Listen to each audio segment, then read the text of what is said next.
Baik, kita berdoa Bapak Ibu rekan-rekan. Bapak, kami bersyukur, terima kasih kesempatan malam hari ini Tuhan pertemukan kami di ruang Zoom ini. Mengucap syukur karena pertolongan kasih Tuhan kami boleh menikmati satu waktu yang baik untuk sama-sama belajar. Tuhan pimpin jam PA kami dari mulai sampai nanti selesai. Tuhan memberkati kami semua yang boleh mengambil bagian di PA malam hari ini Tuhan, juga rekan-rekan yang mungkin belum sempat atau tidak sempat hadir. Tuhan tolong memberkati kami semua di jam PA kami malam hari ini. Dalam nama Tuhan Yesus kami berdoa dan mengucap syukur memulai kelas PA kami. Amin.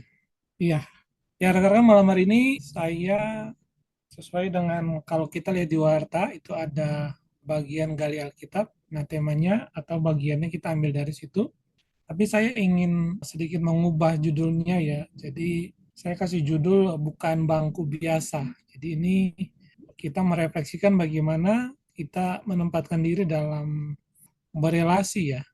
Atau juga bisa berbicara tentang bagaimana nanti satu saat ketika mungkin Tuhan mempercayakan hal-hal besar ya bagi kita, bagaimana kita bisa menempatkan diri dengan baik sehingga kita dapat mengaplikasikan prinsip-prinsip kerajaan Allah di dalam pelayanan dan juga dalam kehidupan kita sehari-hari ya.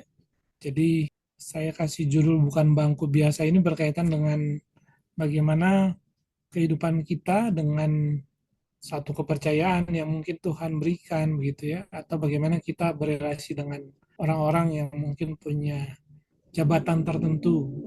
Jadi kita bagian nas firman Tuhan yang menjadi bahasan kita malam hari ini ada di Lukas pasal 14 ayat 7 sampai 11 ya.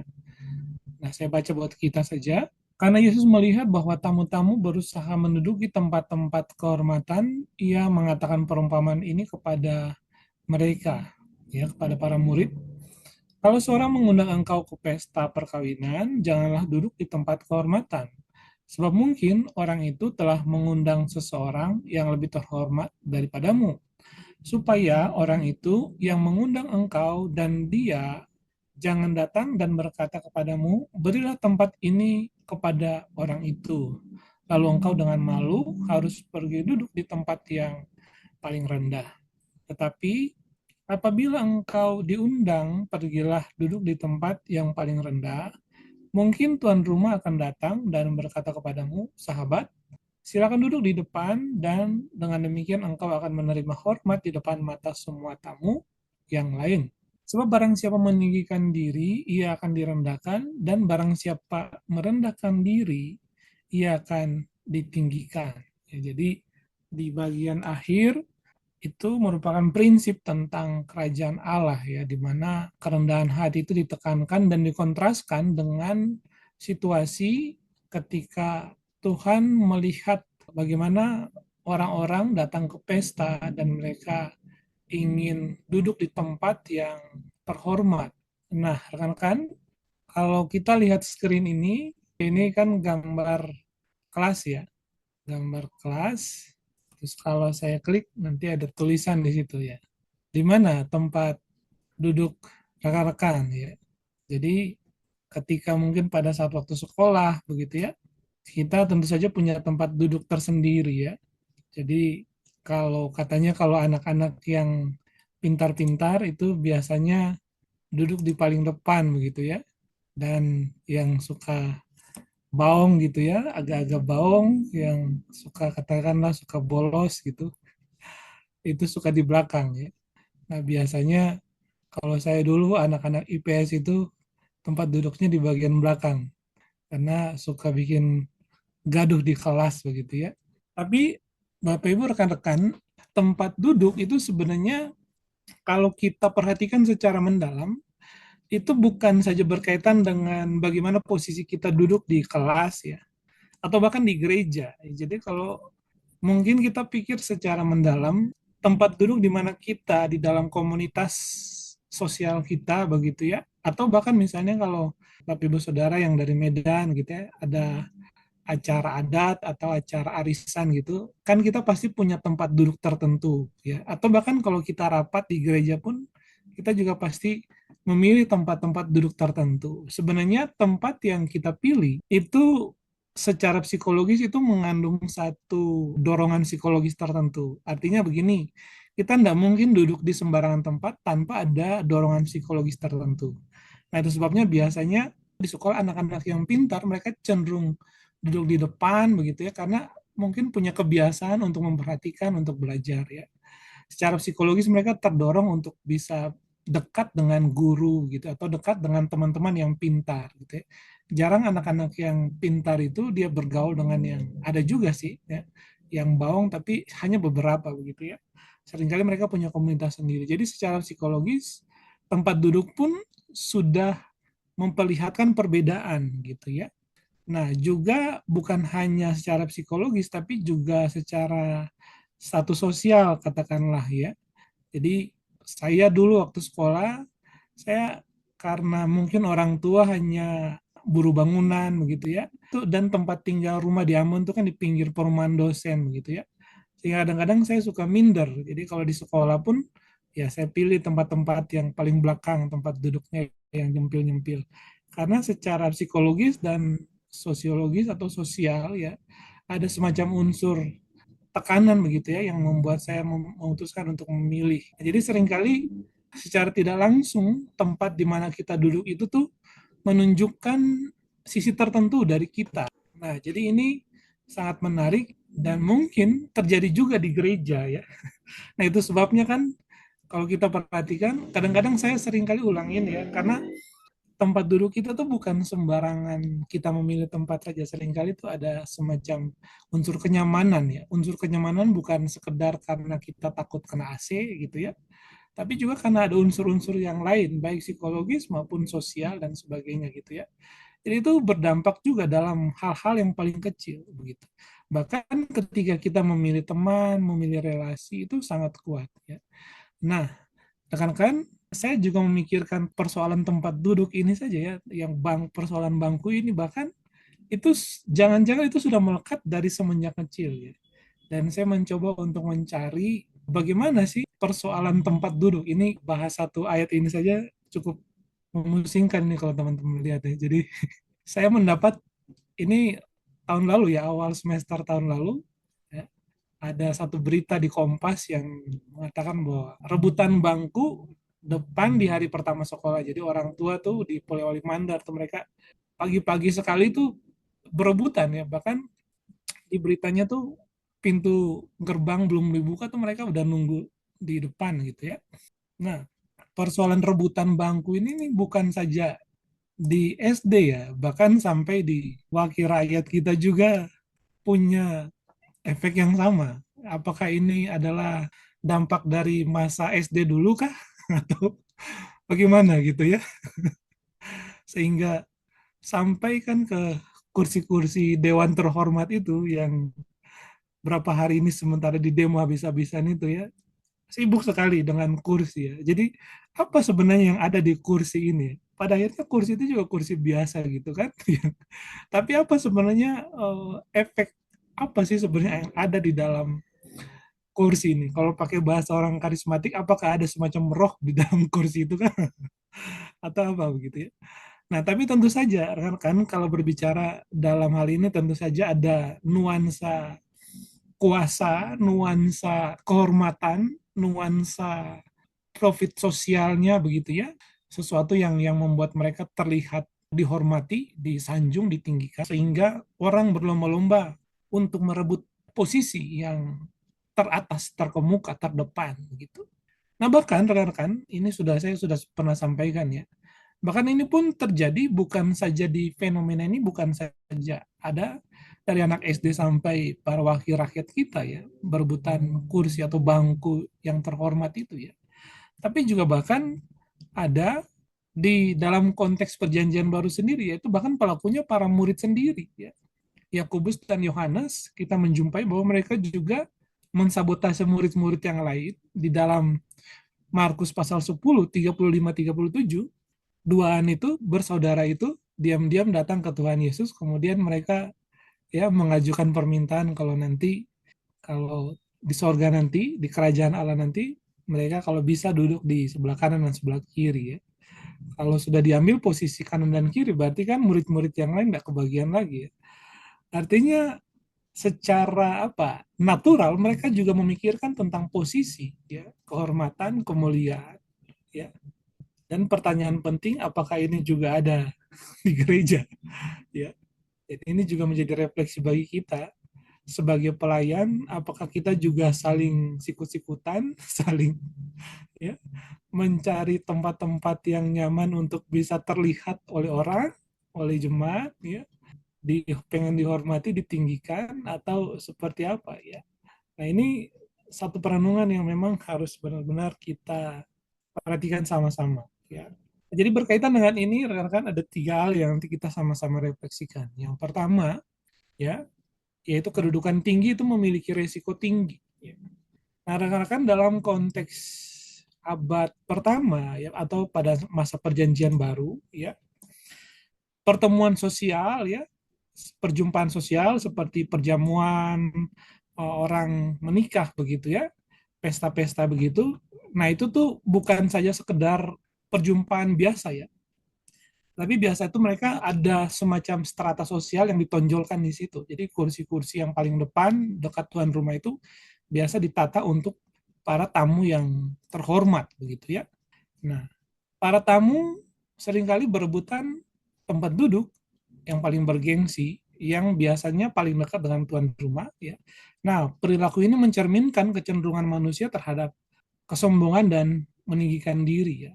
Sebuah tema yang sering dibahas dalam kitab suci di Amsal 25, 6-7 itu dengan jelas sekali bahas tentang bagaimana kesombongan begitu, ya. Dan itu juga disinggung pada bagian ini, ya. Nah, Tuhan Yesus mengambil perilaku ini menggunakannya sebagai satu momen pengajaran untuk membahas isu yang lebih mendalam tentang kerendahan hati versus kesombongan, ya. Jadi kalau kita lihat sekali lagi, kita lihat di ayat yang ke-7, ya, itu dikatakan bahwa karena Yesus melihat bahwa tamu-tamu berusaha menduduki tempat-tempat kehormatan, ya, sampai di situ, ya. Jadi kita lihat tamu-tamu berusaha, ya. Kalau tamu-tamu berusaha berarti kan bukan 1-2 orang, ya. Kalau berusaha berarti kan mereka saling berebutan begitu, ya. Jadi bisa bayangkan kalau saudara bikin satu acara begitu, ya. Kemudian setelah pintu dibukakan, terus kemudian orang berebutan pengen duduk di depan begitu, ya. Karena pengen, ya, untuk merasa dihormati, ya, dan, ya, dihargai begitu, ya. Sekali waktu ada, ya, seorang hamba Tuhan, dia cerita tentang pengalaman dia saat waktu dia bergereja, ya. Jadi dia mengatakan di salah satu gereja, ya, gereja gereja suku begitu, ya. Uh, itu kan kalau orang ke gereja kan mereka suka berdandan berdandan yang luar biasa begitu, ya, dengan sesuatu yang terbaik. Jadi mereka pengen menunjukkan kalau datang kepada Tuhan itu memang harus dengan pakaian yang terbaik, dengan segala sesuatu yang terbaik. Itu sangat bagus sekali. Nah, tapi ada permasalahan yang kemudian timbul. Sekali waktu ibadah sudah selesai, tapi seorang ibu ini, ibadah sudah berjalan. Ya, mungkin seorang ibu ini mungkin agak dia sedikit sengaja, ya, agar mungkin ibadah sudah baru mulai, ya. Jadi dia tidak masuk pada saat ibadah sebelum mulai, tapi dia tunggu dulu setelah ibadah mulai, baru dia mulai masuk begitu, ya. Jadi ketika ibadah sudah mulai berjalan, kemudian dia masuk, rekan-rekan, dengan dandanan yang luar biasa, ya, dengan berbagai macam perhiasan. Dan gitu dia berjalan, tapi tidak mencari tempat duduk mungkin di belakang, di tengah, tapi dia cari di paling depan gitu kan. Jadi dengan begitu luar biasa dia menjadi pusat perhatian dari pintu masuk sampai depan, ya. Ya, artinya motif dasar dia dengan dandan itu sudah cukup baik, karena akan berjumpa dengan Tuhan kita harus datang dengan sesuatu yang baik begitu, ya. Tapi dengan kesengajaan untuk mencari tempat yang di depan, artinya dia ingin menjadi pusat perhatian di tengah-tengah jemaat begitu kan. Nah, itu kadang-kadang juga menjadi persoalan, ya. Jadi, ya, ini perlu sekali untuk kita merefleksikan diri ya, tentang adakah motif-motif tertentu yang seringkali muncul, mungkin bukan seperti beliau tadi ya, tapi juga kadang-kadang ya kita mungkin berusaha tanda kutip ya secara tidak langsung untuk menduduki tempat-tempat kehormatan tertentu ya, baik itu ketika di gereja kah ya, atau misalnya di pertemuan-pertemuan tertentu kah ya. Nah, jadi setiap kedudukan yang tinggi itu memiliki risiko yang tinggi ya. Itu sebabnya Tuhan mengajarkan ini ya, satu prinsip etika untuk kerendahan hati itu diaplikasikan dalam satu kondisi di mana kita harus bijak ya untuk menempatkan diri dalam satu keadaan ya. Jadi ayat 7 ini menekankan bahwa memang ada semacam kebiasaan di sana, dan ini memang Bapak Ibu rekan-rekan kalau kita baca ini kan konteksnya Tuhan Yesus berhadapan dengan para murid dan juga orang-orang Farisi, dan juga ada orang-orang lain yang mengundang mereka ke semacam perjamuan begitu ya, sehingga yang datang atau orang-orang Farisi dan ahli Taurat ini tentu saja mereka ingin ya duduk di tempat-tempat yang terutama di depan ya, jangankan di tempat pesta seperti ini ya, jam 2 pun mereka berdua di tengah-tengah jalan, di persimpangan jalan begitu kan, di tengah-tengah pasar ya. Tentu saja yang dicari adalah kehormatan atau penghormatan ya. Dan itu sebuah kesombongan yang sangat luar biasa. Bahkan ya sampai satu keputusan yang kita buat secara keliru begitu ya. Nah, sehingga oh, di sini menekankan prinsip kerendahan hati dan kehati-hatian ya. Jadi yang ini ya Tuhan memperingatkan bahwa kita yang harus jangan terlalu over pede begitu ya. Lebih baik pertimbangkan segala sesuatu dengan baik ya. Jangan mendahului atau jangan terlalu cepat mengambil satu keputusan, terutama untuk mengambil tempat-tempat tertentu dalam konteks ini, misalnya kehormatan seseorang begitu ya, atau tempat duduk dalam arti bahwa ada satu bagian yang mungkin dipersiapkan untuk seseorang, tapi kita dengan pede menawarkan diri, dan pada akhirnya kalau itu bukan buat kita, ya akhirnya kita menjadi malu karena satu keputusan yang salah ya. Nah, kemudian yang bagian terakhir, nah ini Tuhan menganjurkan untuk menggunakan prinsip kerajaan Allah ya. Jadi kerendah hatian. Dan sebelumnya ya jangan seperti terburu-buru ya, atau jangan mendahului ya. Nah, sebaliknya ya Tuhan menganjurkan kalau misalnya engkau diundang atau kita diundang, pergilah duduk di tempat yang paling rendah ya. Mungkin tuan rumah akan datang dan berkata kepadamu, sahabat, silakan duduk di depan ya. Dan dengan demikian engkau akan menerima hormat di depan mata semua tamu yang lain, sebab barang siapa meninggi ia akan ditinggikan ya.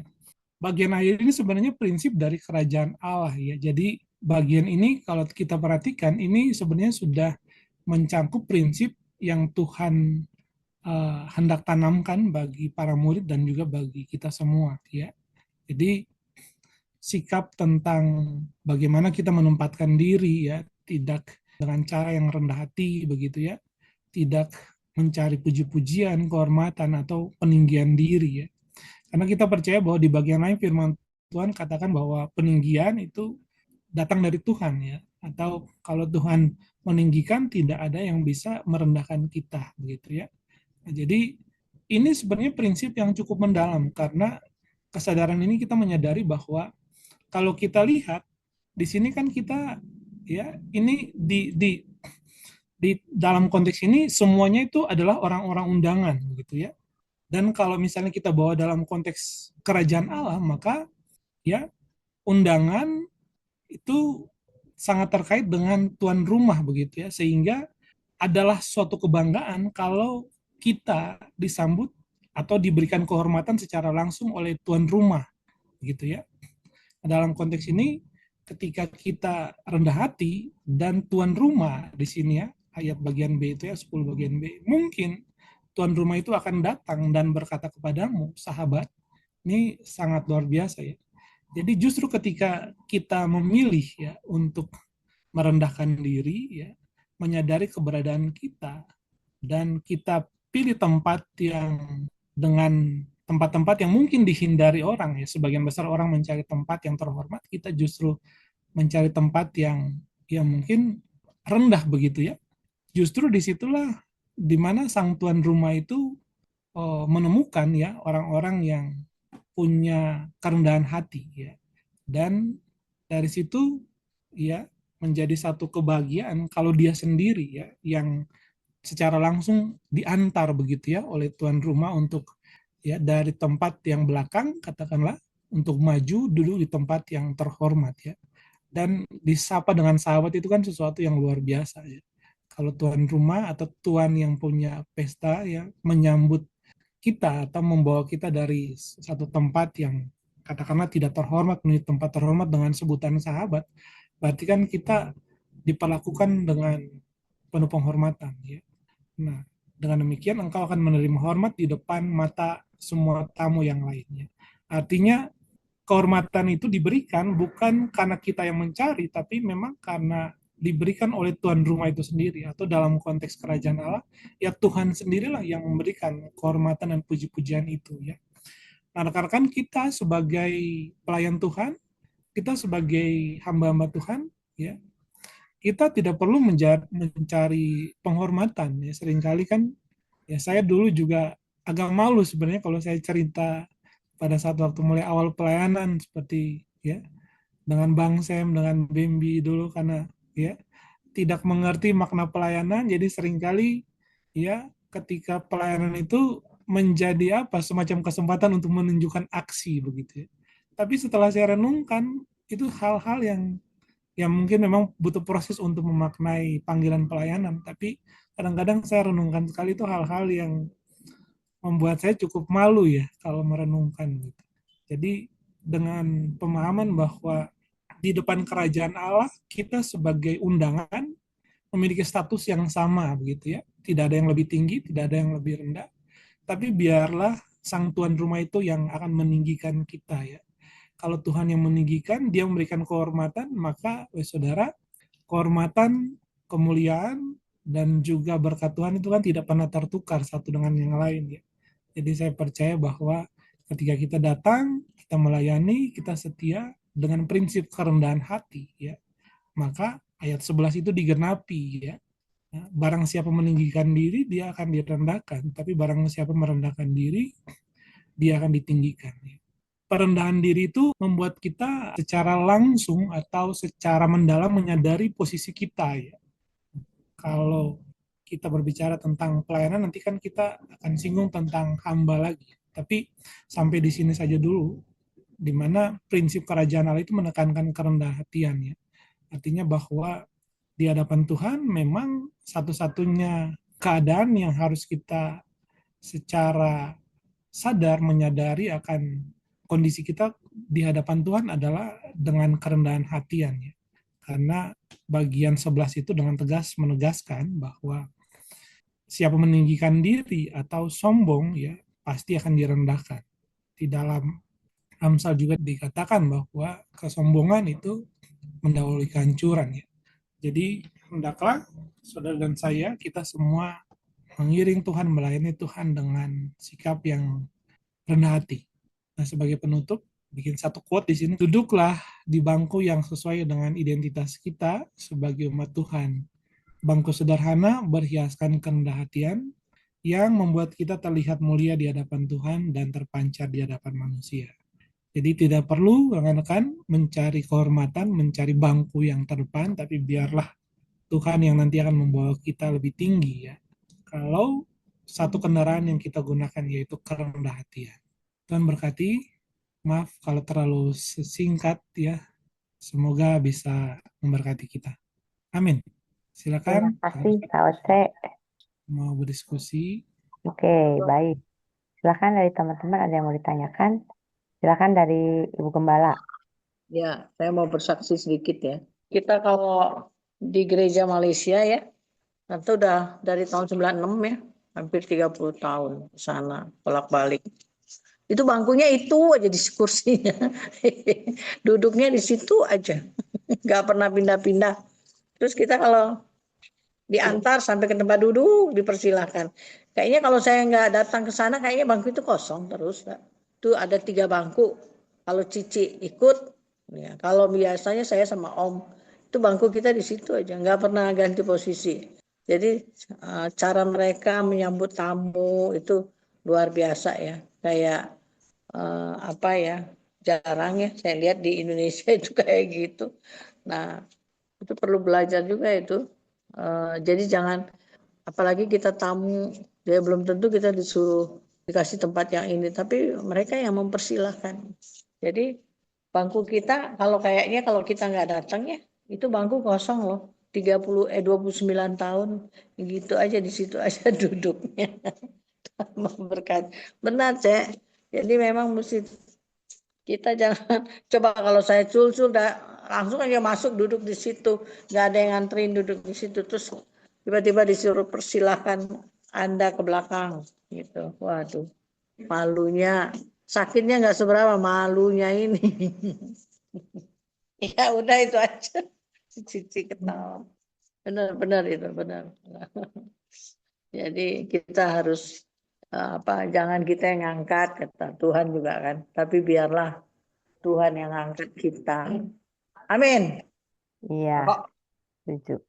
Baik, dari Bang Sam, mungkin ada tanggapan atau pertanyaan, silakan tentang Lukas 14 ayat 7 sampai 11 panjangan.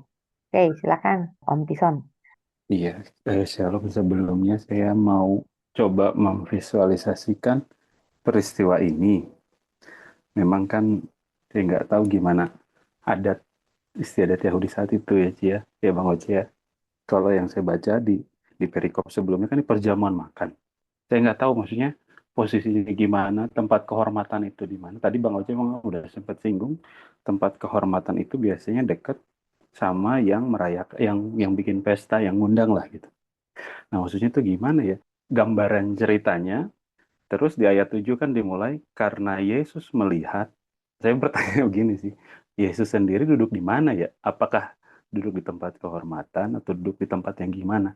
Sampai Yesus bisa melihat, dan itu jadi satu pembelajaran gitu. Yang mana jadi keluarlah ayat 11, sebab barang siapa meninggikan diri, dia akan direndahkan, dan barang siapa merendahkan diri akan ditinggikan. Saya jadi kayak coba membayangkan peristiwa tersebut itu bagaimana, saat itu gimana, apakah Tuhan duduk di tempat kehormatan atau duduk di tempat, nah itu kan, saya kan nggak tahu adat istiadatnya gitu ya Ci, apakah cuma ada dua gitu, tempat kehormatan dan tempat yang rendah. Terus kok bisa ya, maksudnya Tuhan Yesus itu cuma karena ngelihat orang-orang berebut kursi kehormatan, langsung ada perumpamaan gitu. Keren sih maksud saya gitu. Iya, sepanjang yang saya baca kitab, Tuhan Yesus itu observer sejati ya, bisa dibilang. Dia mengamati orang duduk, dia mengamati janda yang kasih persembahan, dia juga mengamati sebelum dia melakukan mujizat juga kan dia melakukan pengamatan ya. Jadi memang Tuhan Yesus itu observer sejati, dan dari situ Tuhan Yesus banyak mengajarkan kepada kita pattern atau kebiasaan, kebiasaan orang-orang dalam berperilaku ya, atau di dalam sosial gitu. Bagaimana di dalam sosial mereka gitu ya, kebiasaan mereka dalam bermasyarakat gitu ya. Dia melihat, oh ternyata orang duduk aja pas cepet-cepet duduk di depan pengen dihormati. Tapi kenapa ya Cek, kalau kecenderungan orang kalau ke gereja selalu milihnya paling belakang, itu kenapa tuh Cek? Belakang penuh gitu ya, depannya kosong. Jadi kalau orang telat tuh keciril pasti, apa mau nyepet yang telat gitu, cukup cukup cukup duduk di depan gitu. Even pemain musik pun ya, udah tahu mereka tuh bakal bolak-balik ke mimbar, duduknya tuh kudu ke belakang. Komo si Om Bembi duduknya di tangga. Nah, rada nggak jelas juga apakah mereka merasa gereja ini kayak bioskop gitu ya, semakin belakang semakin enak lihatnya atau gimana gitu. Nah, apa tuh ya? Fenomena apa tuh ceritanya, Cek? Ya kalau soal duduk di belakang itu nanti kita tanya Om Bem bilang kenapa dia selalu tempat ternyaman dia adalah di tangga itu ya. Eh, di situ nyaman? atau dia sambil mendengarkan khotbah terus dia buka ini kali ya, buka Google ya sambil ngecek ini pendeta khotbah bener apa kagak ya. Sekarang banyakan kan jemaat kayak gitu ya. verifikasi langsung Tadi ngelihat sembari main ini. main Mobile Legend. Tapi Mobile Legends. memang kecenderungannya gitu kan ya, orang tuh kalau ke gereja gitu hobi banget duduknya di belakang gitu. Kenapa tuh, Cek? Atau takut ngantuk kelihatan sama pendeta gitu ya kayaknya. Ayo Kak Oce yang suka duduk di belakang. Nah, mungkin kalau saya tuh mungkin karena tertransfer dari kebiasaan duduk dari SD sampai SMA yang suka di belakang kayaknya. Lebih nyaman di belakang gitu ya. Kalau suruh ke depan nggak ke depan. Iya, Mm-mm. kecuali kalau bertugas baru di depan gitu ya. Tapi kalau ya nggak tahu ya, nggak tahu kenapa sampai gitu. Tapi ya mungkin nyaman aja mungkin ya selama. Nyaman. Tapi saya mungkin ini tadi pertanyaan Bang Sam cukup menarik ya. Bang Sam nanya itu kira-kira Tuhan Yesus duduk di mana ya, itu pertanyaannya juga cukup cukup menarik ya. Tapi saya kira kalau kita baca bagian itu, kalau dia mengatakan perumpamaan begitu, mungkin saja Tuhan duduk di bagian belakang juga ya. Dia tentu saja tidak berebutan di depan tentu saja ya. Tetapi kita perlu ingat bahwa dia adalah seorang rabi juga gitu ya, atau dia seorang pengajar dalam konteks itu ya, pada masa itu seorang yang dihormati.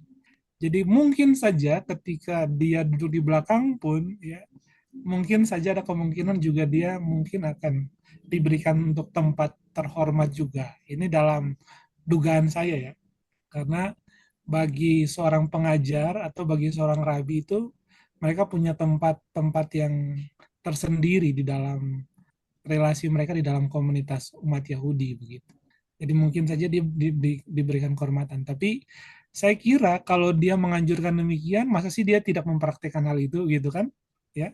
Jadi kemungkinan mungkin saja Tuhan mempraktekkan hal itu juga gitu ya. Dan dia ingin menunjukkan bahwa biarlah kehormatan itu diberikan secara langsung oleh sang empunya pesta atau sang tuan rumah, itu lebih terhormat kan. Ini kan berbanding terbalik dengan mereka yang berusaha ya, itu kan sangat memalukan sekali begitu kan, bisa bayangkan ya. Ketika atau lebih parahnya lagi, mereka berusaha ya sikut-sikutan, setelah duduk ternyata tempat duduknya itu justru dipersilakan oleh tuan rumah untuk Tuhan Yesus, katakanlah kan. Sangat menjengkelkan sekali gitu kan. Tapi itulah yang mau diajarkan ya. Dan mungkin saja kalau dia mengajarkan demikian, mungkin saja dia memposisikan diri dengan cara yang seperti itu. Tapi saya yakin dia diberikan tempat terhormat ya dalam konteks itu. Karena dia kalau dia diundang sebagai seorang rabi, ya mungkin ada tempat terhormat. Begitu kira-kira Bang Sem ya. Oke, Tapi Bang adalah Oce. lebih terhormat kalau itu dipersilakan oleh tuan rumah begitu kan, itu lebih terhormat ya. Betul. Iya, iya, iya. Daripada berdesak-desakan dan saling sikut-sikutan untuk merebut tempat duduk, itu sangat tidak terhormat begitu ya.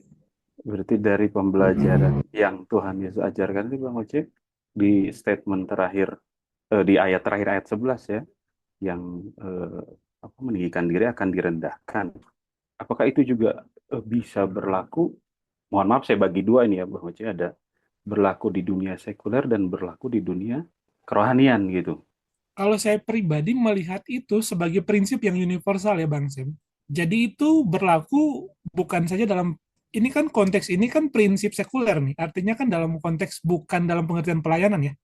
Ini kan dalam perjamuan, artinya kan ini konteks sosial kan. Artinya ini kan prinsipnya berlaku bukan hanya pada dalam tataran spiritual, misalnya ketika kita melayani, menempatkan diri di dalam strata kepemimpinan di gereja kah atau di unsur-unsur rohani ya, tapi juga di dalam prinsip sekuler, dalam bahkan mungkin saja di dalam konteks pekerjaan juga. Merendahkan diri itu bukan berarti rendah diri ya, kita harus bedakan dulu ya. Jadi saya kira, nah prinsipnya sebenarnya prinsip universal ya. Karena saya kira kalau misalnya kita datang dengan kesadaran bahwa segala sesuatu yang kita punya itu milik Tuhan, dan bahwa bahkan promosi itu juga datang dari Tuhan, ya, dan pelayanan kita bukan saja di gereja tapi juga di dalam tempat pekerjaan, maka kan persoalan peninggian dan perendahan itu kan juga bagian dari otoritas Tuhan, kan? Ya, entah itu mungkin nanti alatnya apa melalui atasan kita di tempat pekerjaan kah, atau di tempat pelayanan kah, itu kan berbeda instrumennya ya, berbeda alat yang Tuhan gunakan untuk mengangkat kita begitu kan. Tetapi prinsipnya saya kira tetap sama ya. Artinya kerendahan hatian itu prinsip universal yang harus hadir dalam kehidupan umat Tuhan, baik dalam pelayanan, dalam keluarga, dalam pekerjaan, justru adalah sangat tidak wajar kalau kita membaginya menjadi dualisme. Artinya cuma prinsip rohani doang, gitu kan? Masa kita di gereja rendah hati tapi di tempat pekerjaan kita tinggi hati, itu kan jadi tidak match jadinya gitu kan. Jadi tidak menunjukkan karakter kita, justru menunjukkan seperti munafik gitu ya. Di gereja kita seperti malaikat, tapi di tempat pekerjaan kita, wah udah ya justru tidak match begitu. Jadi saya kira itu prinsip universal ya Bang Sam, yang memang harus nampak di semua lini hidup kita, baik di gereja, tempat pekerjaan, atau di tempat perkuliahan. Ya. Demikian. Oke, Bagaimana? ya, Oke, siap Bang Bang Sam. Oce. Terima kasih. Jadi harus diterapkan di mana-mana Bang Sam, kerendahan hati. Jangan duduk Ya, paling depan. Biasanya yang duduk paling belakang lebih banyak hadiahnya. Ya, oke, baik. Terima kasih Kak Oce. Kalau kalau saya boleh nambahin sih ya, kalau kita lihat di ayat 1, itu kan sebenarnya berhubungan sama perikop sebelumnya ya. Yesus diundang oleh orang Farisi. Kalau kita lihat sih dari konteks ayat ini, kan yang ngundangnya salah seorang pemimpin dari orang-orang Farisi, berarti kan orang terhormat juga ya. Dan waktu Yesus diundang sama dia, datang, udah pasti dia pasti menyediakan tempat yang terhormat. Karena kalau kita lihat juga masa itu kan popularitas Tuhan Yesus itu kan cukup terkenal ya. Seperti ngundang artis lah. Ya, kalau kita ngundang artis sudah pasti artisnya ditaruh di tempat paling depan. Nah, saya tahu, yang saya pernah kebayang mah, kalau orang zaman dulu tuh kalau kita waktu itu nonton film Kasaper, kan mereka tuh duduknya keliling ya. Mungkin juga mirip kali ya begitu ya. Jadi kayaknya mah Tuhan Yesus duduknya di depan dan di tengah, makanya dia bisa ngelihat, oh si itu pengen duduk di sini, pengen deket-deket. Ya, jadi itulah Bang Sam. Mungkin juga dia melihat ada orang-orang yang tadinya pengen duduk di sebelah Yesus terus diusir. Kamu jangan di sini, ini tempat duduknya si A, si B. Kan ini yang ngundang kan pemimpin Farisi. Pasti dia juga kalau ngundang Tuhan Yesus kayak ngundang artis, dia juga pasti ngundang teman-teman yang lain. Ayo datang ke rumah saya loh, saya ngundang si A, si B. Nah kan, begitu ada yang mau duduk deket-deket Yesus, kamu nggak boleh duduk sini, sana, sana. Begitulah ceritanya. Kan kita kalau datang ke tempat itu juga mungkin diusir Bang Sam. Udahlah ya. Seperti ketemu artis, semua pada pengen foto-foto. Mungkin kalau zaman Yesus ada Instagram dan TikTok juga. Ini udah masuk TikTok dan Instagram. Oke, baik. Mungkin itu ada lagi pertanyaan atau dari Kamelda, Koleo ada yang mau didiskusikan. Kak Maira, Kak Anu, Yohanes. Aku mau nanya, Ci, soal posisi ini atau kedudukan ini ada korelasinya nggak sih sama tanggung jawab? Karena yang tadi kan gini, Kak Oce ada waktu ngejelasin tuh, kita jangan mengambil posisi yang tidak sesuai dengan kemampuan kita. Sama aja sih ya, kalau kayak misal di gereja atau enggak di tempat kerja. Kadang kan memang ada satu momen atau mungkin ada satu kesempatan kita disuruh ngambil tanggung jawab yang mungkin menurut kita bisa padahal enggak gitu. Ataupun mungkin kita merasa orang lain mungkin merasa kita bisa padahal sebenarnya mungkin kita enggak. Jadi apakah itu ada korelasinya juga bahwa kita mesti bisa ngukur posisi kita lagi di mana saat itu gitu sebelum mengambil tanggung jawab yang ditawarkan gitu. Ini Ci Susan, mungkin saya jawab dulu Kamel ya. Kalau bagi saya sih itu ada hubungannya ya, sangat jelas ya. Saya percaya bahwa sebagai anak-anak Tuhan kita memang perlu mengembangkan kapasitas ya, tapi kita juga perlu untuk membatasi diri dan bisa juga memposisikan diri dengan tepat di dalam setiap panggilan kita ya, sehingga kita tidak buru-buru untuk mengambil satu posisi yang sebenarnya kita tidak mampu ya, dan pada akhirnya juga mempermalukan kita begitu ya. Nah, tapi sebaliknya kalau memang kita punya kemampuan dan kita gumuli dan memang Tuhan buka jalan katakanlah ya melangkah begitu ya. Saya percaya kalau kita punya kapasitas dan Tuhan buka jalan dan ada konfirmasi melangkah begitu. Nah, yang itu kan sebenarnya kan yang saya parodikan dengan yang tadi merebutan bangku itu kan sebenarnya kan gambaran yang ada di saat ini kan. Itu satu kenyataan yang agak mengerikan memang, yang kritik-kritik terus ini kita agak sedikit berpolitik ria dulu ya. Artinya kan banyak sekali kan wakil-wakil kita yang duduk di duduk manis di sana kan, mereka kan nggak punya kompetensi untuk duduk di situ kan.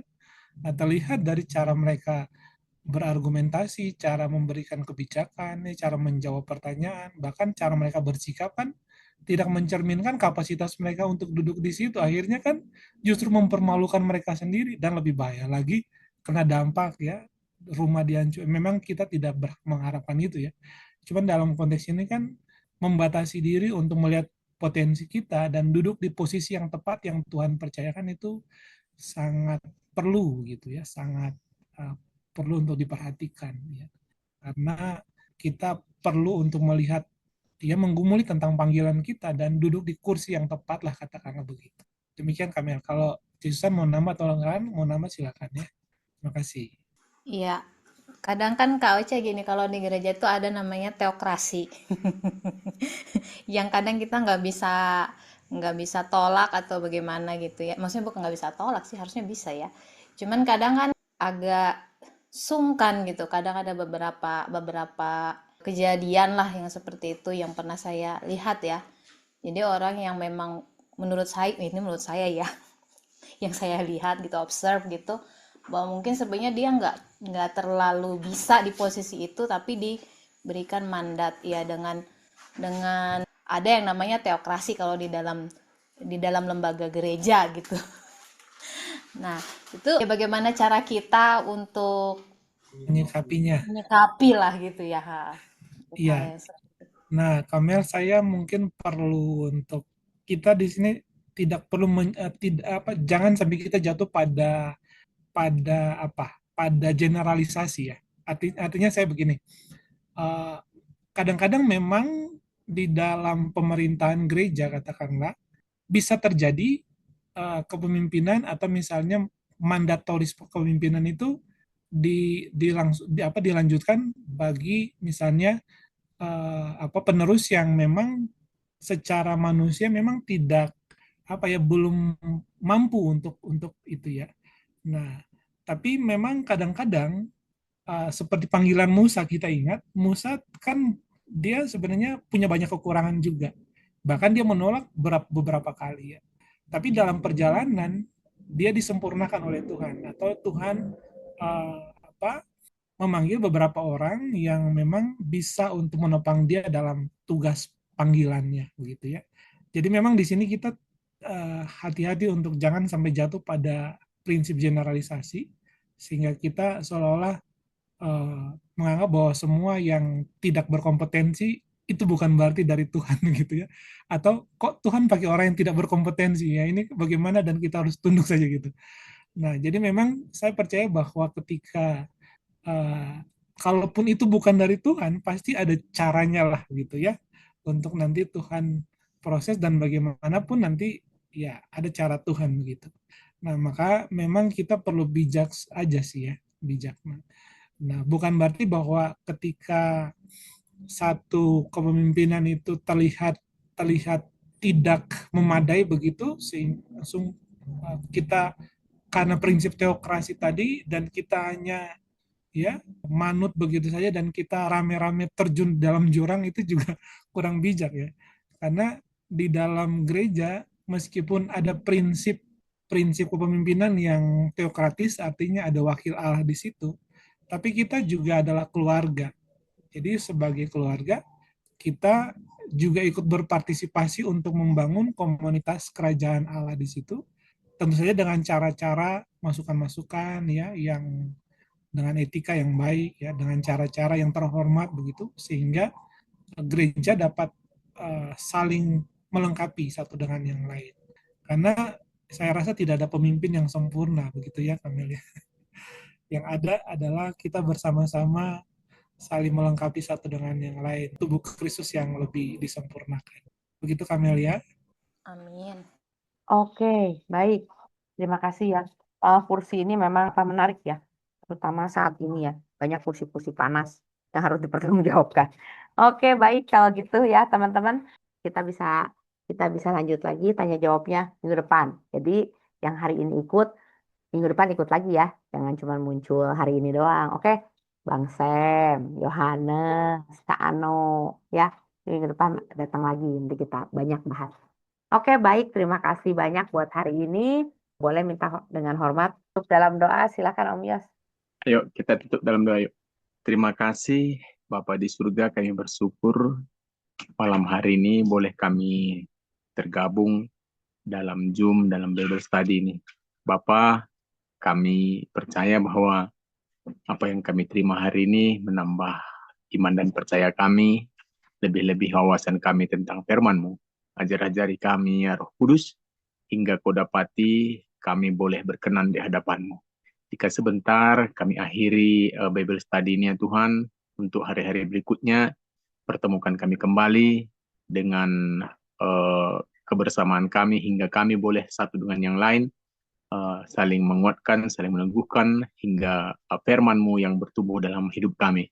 Berkati host kami, berkati gembala sidang kami, berkati narasumber kami, berkati kami semua yang hadir pada malam hari ini. Bila sebentar kami beristirahat, Tuhan pimpin kami, sertai kami, bimbing kami. Berkati kami berkat sukacita, berkat damai, berkat ketenangan, ketentraman, berkat perlindungan, berkat kasih sayang, berkat kesehatan, berkat yang daripada-Mu. Tuhan Kau limpahkan atas hidup kami dari saat ini sampai selama-lamanya. Di dalam nama Tuhan Yesus Kristus kami berdoa dan bersyukur. Haleluya. Amin. Amin. Terima kasih Om Yosua. Terima kasih Kak Oce. Jangan lupa pencet like dan subscribe video ini ya. Dan juga jangan lupa di komen. Oke? Bye-bye.